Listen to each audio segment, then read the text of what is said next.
Speaker Sindh assembly आगा सिराज खान दुरानी नेब court में ज़मानत मिलण बैदि कराची में एक वडे काफ़िले की सूरत में गड़ी खुदा बख्श भुट्टो पहुंची शहीदन के मज़ार से हाज़ुरी भरण बैदि मदेजीअ पहुतो, जिते मीरानी बिरादरी के चंगे मुड़स मोहम्मद आज़म मीरानी के ॾिनल दावत में शिरकत कई। मदेजी पहुंचण ते मीरानी बिरादरी के चंगे मुड़स मोहम्मद आज़म मीरानी, यासिर अरफात शाह, मदेजी के सहाफ़ी शेर मोहम्मद बिरोही ऐं ॿियनि सवें पीपी कारकुननि सां गॾु संदसि जो इस्तक़बाल करे मथस गुलनि जी वर्खा कई।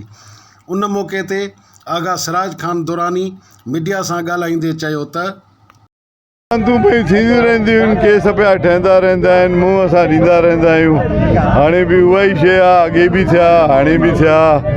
असांजी क़यादत जो हुकुम आहे त फेस कयो केसिस खे, असां को भॼी कोन वेंदा आहियूं न लिखंदा आहियूं।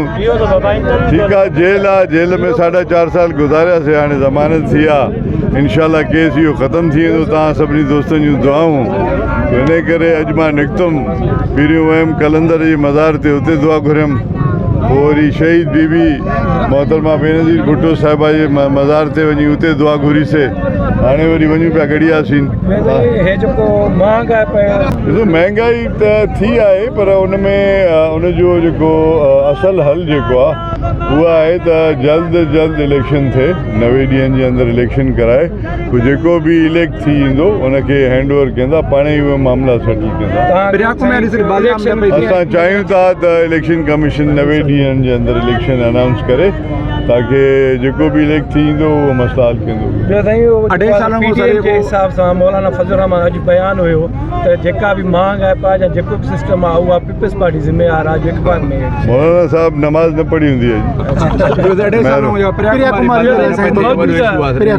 ॾाढी तकलीफ़ वारी ॻाल्हि आहे। इहे जेके आहिनि शयूं जेके थियूं आहिनि किडनैपिंग वारियूं, उनखे मां त हमेशह कंडेम कंदो रहियो आहियां। ख़ुशूसन असांजे चांद मोहम्मद महर वारो जेको इहो मर्डर हो, उनखे बि मां कंडेम थो कयां। ऐं मां पाण बि वियो हुअमि, उन सां मुंहिंजो ज़ाती रस्तो बि हो, वास्तो बि हो। मुंहिंजी हमेशह कोशिशि रही आहे सहाफ़ी बिरादरी सां गॾियल आहे, उनजा मसइला हल करायां।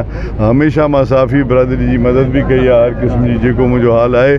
उन ॾींहुं बि मां गवर्नर जी चार्ज वठी सिधो होॾे वियो हुअमि, पहिरें ॾींहुं बि जान मोहम्मद जे घर ते। उते जेको बि उन वक़्त जी गवर्नमेंट अवेलेबिलिटी हुई उहा मां उनजी कोशिशि कई। मां पाण नओं पहुतो आहियां अॼु, मां त पहिरियों त पब्लिक में आयो आहियां न। हाणे मूंखे त ख़बर कोन्हे त ॿार छा आहे। हाणे त आया आहियूं, वेंदासीं ज़रूरु ॻाल्हाईंदासीं, ऑफिसरनि सां बि ॻाल्हाईंदासीं। असां चाहींदासीं त पंहिंजे तालुके खे ठीकु कयूं। हिते जेके जेके इशूज़ आहिनि, जेके जेके इशूज़ तव्हां ॿुधाईंदव उन्हनि खे हल करण जी इंशाल्लाह कोशिशि कयूं। उन मौक़े ते मदेजीअ जो सीनियर सहाफ़ी शेर मोहम्मद बिरोही, आगा शुजा खान दुरानी, यासिर अरफात शाह, अमीर अली टकरी बिरोही ऐं ॿिया साणस गॾु हुआ। आजुज़ भुट्टो, इबरत न्यूज़, मदेजी।